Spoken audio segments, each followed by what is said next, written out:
This is London Real. I am Brian Rose. My guest today is Joule Sullivan, aka the sartorial shooter, the former soldier, security specialist, and problem solver turned high-end bespoke tailor. You spent 15 years working in intelligence and private security, operating in high-risk regions across the Middle East and Africa. Your work included crisis management, security, close protection, kidnappings, and extortion cases. In recent years, you became popular on social media due to your close relationship and outspoken defense of Andrew Tate.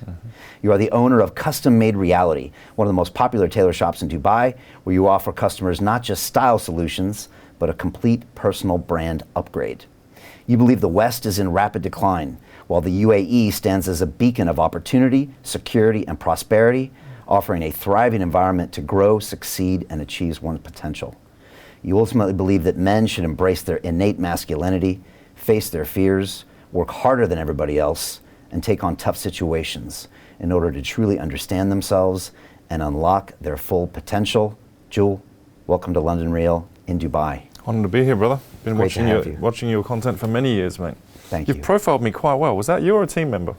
I've been watching you for a while. Appreciate you, brother.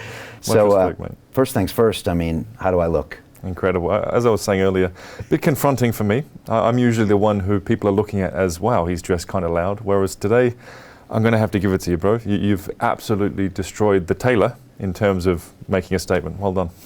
Well, thank you. It wasn't the intention, or maybe it was. Maybe it was. Maybe it was. I about 10 years ago, I had a crazy guy on my show who probably got me dressing this way. Okay. He's called the $1 Trillion Man. He's got a castle in Scotland. He's a very outspoken, older man named Dan Pena. Indeed, and I love the way he dresses. Amazing. Yeah, he's kind of like the grandfather we all had that gave it to us straight. And he's the guy that most people ask me about on the streets when they pull me aside. Interesting. So very politically incorrect. They'll never make one like that again. Indeed. And I started using his tailor, or as I like to joke, he now uses my tailor. And he always used to say, for a young man, you've got two ways to make a first impression: what you wear, and then what comes out of your pie hole. And so at least you can control one of those things. Exactly. And, I like it. But like I said, I was telling you earlier, when I first started the show, I would wear G-Star raw trousers and skateboard t-shirts. And then I kind of morphed into this. And now it's just become part of who I am. And I think it's really important. There's power in the suit, right? There is. There really is. I had a similar arc as well, in that I grew up very rough, always second-hand clothing. And when I left the military and went into intelligence work, I was taught how to dress. As army guys, I was a soldier. They have the fast eyes, they're a bit tight. In their bodies, they need to teach them to relax, and also need to teach them how to dress in a classic sense so that you can ultimately interact with upper society. That's a lot of what especially civilian intelligence agencies do. And so I noticed, as long as I didn't say anything, as long as nothing came out of my pie hole, and I was dressed in a nice navy blazer, some chinos or dark denim and a nice shirt, all of a sudden these restaurants that I felt uncomfortable in, all of a sudden I belonged. The people who would look down on me and patronize me because of my terribly sort of low-class way of dressing would all of a sudden think, well, welcome in, have a seat. Again, as long as I didn't say anything. So I had to learn how to make sure what came out of my pie hole was congruent to dressing well. But the ROI, especially as a young man, in putting energy into learning, especially the classic, traditional, conservative way of dressing, which we are not representing in any way right now. Maybe the tailoring is. The tailoring's on point. The cut of that suit is gorgeous. Props to your tailor there. But yeah, I've seen so many young men come in, and we've taken them through the process of, where are you going to dress well, what sort of image do you want to put forward. They leave feeling like $1 million. Now, our man Andrew Tate, he often says there's no downside to feeling like you're the man. I believe there's no downside to looking like you're the man, unless you're in London and someone's coming after your watch and you don't want to look like you have wealth. But generally speaking, the confidence that comes from and the projection of essentially what is social intelligence, of class, of refinement through, not saying a word. How else are you going to do that? You don't take a car into the restaurant. Everyone, especially in Dubai, has a nice watch nowadays. That's not the flex it used to be. But dressing well and having a good physique to back that up, a good posture, that dress and bearing, it really does bring massive ROI. Yeah, massively. And yet, when I look at my fellow Americans, it's like they're almost going to the other end of the spectrum. It's the race to zero.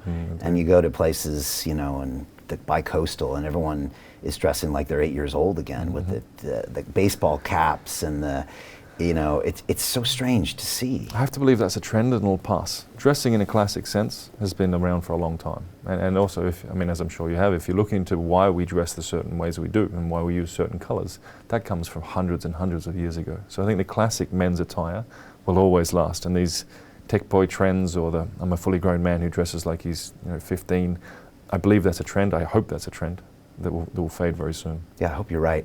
We do a lot of stuff in crypto, and I'd say a lot of executives are maybe scared to wear a suit to a crypto event because they want to be seen as the Web3 bro. Yeah, cool. And I went the other way. I dress like this, and I go in, and a lot of young men come up to me and asking me questions. They're just attracted to this, and where'd you get the suit, and just like maybe they're attracted to other aspects of masculinity, and I think they get it. It's archetypal. There's power in the suit, always has been. This is the modern day armor for modern day combat that is business and relationships. We don't put on the chainmail and the big helmet anymore. This is our armor for facing the outside world. So I think every man should put energy into it.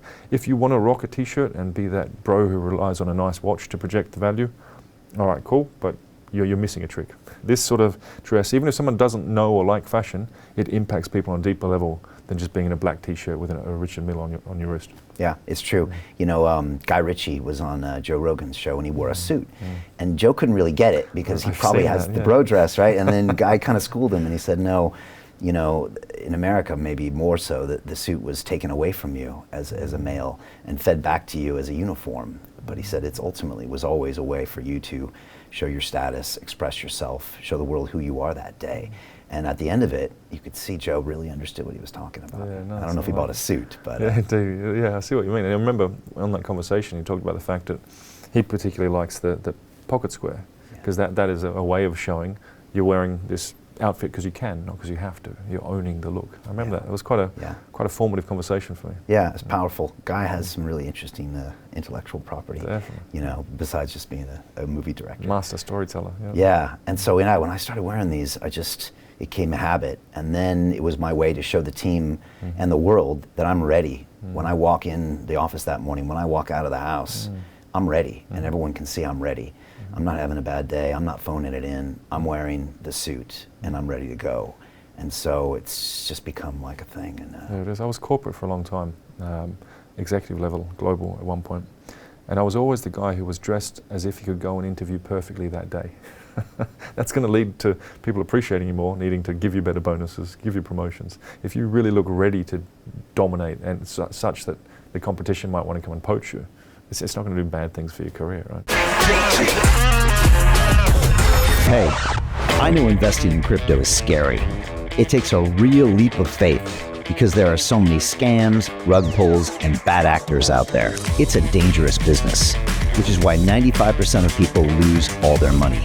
Well, that's why I created the London Real Investment Club, so you can access the hottest deals on the planet and use the crypto bull market to create the generational wealth that you deserve. Join my team of over 100 people from around the world that are making millions of dollars behind the scenes investing in blockchain, AI, Web3 games, DeFi, Bitcoin, and more. Don't miss out. Click the link below to book a call with one of my team now. But hurry, this bull market will end soon. I know investing in crypto can be scary. That's why you gotta join the investment club. Pull the trigger. Let's do this.